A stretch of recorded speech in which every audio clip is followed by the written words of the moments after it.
त्यांना टीका करायची होती ती म्हणजे पंकजा मुंडे यांनी केलेल्या वक्तव्याच्या संदर्भात। पण ते वक्तव्य करत असताना सबंध वंजारी समाजाच्या चारित्र्यावर लांछन लावण्याचा जो प्रयत्न त्यांच्याकडून झाला तो तुम्हाला पटतो का? तो योग्य आहे का? आणि या सगळ्यामध्ये समाजाची चूक काय एकदा महाराष्ट्राला सांगा।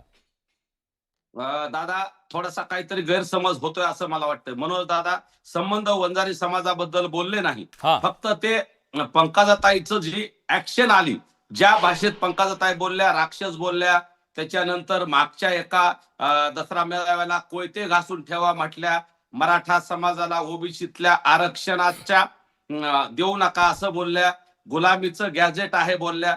हे सगळं झाल्यानंतर आणि गेल्या 2 वर्षात ताई जरी बोलत नसल्या किंवा आज्ञे ओबीसी नेते ताई बोलत नसल्या तरी जे लक्ष्मण हाके आहेत, नवनाथ वाघमारे आहेत, हे ताईंनी आणि भाऊंनी त्यांना बोलायला लावलंय, ते स्वतः बोलत नाहीत अशी चर्चा आहे।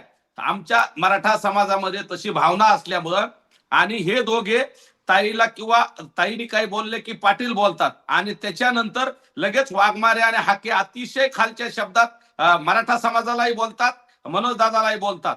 मग त्याच्यामुळे त्या क्रियेला जी क्रिया झाली त्याच्यावर म्हणजे प्रतिक्रिया आलेली आणि ऍक्शनला रिॲक्शन येत असते। त्याच्यामुळे त्या नेत्यांबद्दल ऍक्शनला रिॲक्शनच्या निमित्तानं दोन्ही बाजूनी सांगतो मी, दोन्ही गुणाचे नाही आहेत, दोन्ही बाजूने ऍक्शनला जी रिॲक्शन येते ना त्याची रिॲक्शन या महाराष्ट्रात ग्राउंडवर काय आहे हे तुम्हालाही चांगलं माहित आहे। या पॅनलवर बसलेल्या प्रत्येकाला माहिती आहे, टीव्हीच्या स्क्रीनवर बघणाऱ्या प्रत्येकाला माहिती आहे हा महाराष्ट्र कुठं येऊन उभा केलेला आहे जातीय या विखारानंतर।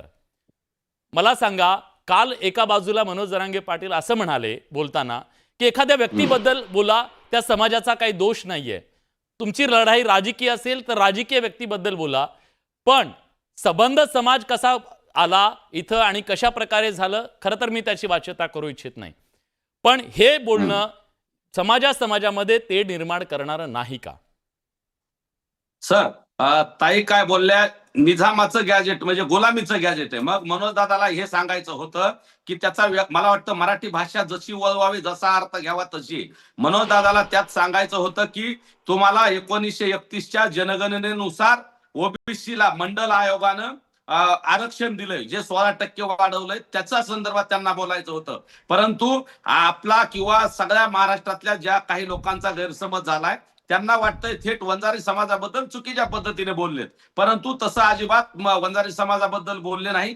फक्त ताई ज्यावेळेस गुलामीचं गॅजेट आहे असं बोलल्या त्यावेळेस इंग्रजांचे सुद्धा आपल्यावर राज्य होतं आणि इंग्रजाची यादी तुम्ही उचलली आणि म्हणून तुम्हाला त्याच्या आधारे मंडल आयोगातून आरक्षण मिळालं, हे मनोज दादाला सांगायचं होतं। वास्तविक पाहता मनोज दादाला वंजारी समाज असेल किंवा कुठल्याही ओबीसी जातीबद्दल बोलायचं नव्हतं आणि आतापर्यंत मनोज दादांनी थेट कुठल्या जातीला बोलले नाही, हा नेत्याला बोललेत। ताईंना बोलल्या असतील, ताई बोलल्यानंतर, धनुभाऊला बोलले असतील, धनुभाऊ बोलल्यानंतर, परंतु जिकीकडं ताईंचा दसरा मेळावा अगोदर झालता तिथं आरोपीचे फोटो आणि त्यांचं उदात्तीकरण होत असेल, कोयत्याची भाषा होत असेल किंवा तिथं मराठा समाजाला ओबीसीतून आरक्षण नको ही भावना आल्यानंतर ती क्रियेला प्रतिक्रिया आली दादा त्यांची। ठीक आहे, मी विचारतो रविकुमार करड आपल्या सोबत आहे, बोलले नाही हे कृपा करून गैरसमज आपल्या सगळ्यात 18 लोकमतच्या माध्यमातून बडे सर तुम्ही स्पष्टीकरण दिलं। रविकुमार करड आपल्या सोबत आहेत। दसरा मेळावा सीमोल्लंघन आहे, विचारांचं सोनं लुटतात असं म्हणतात,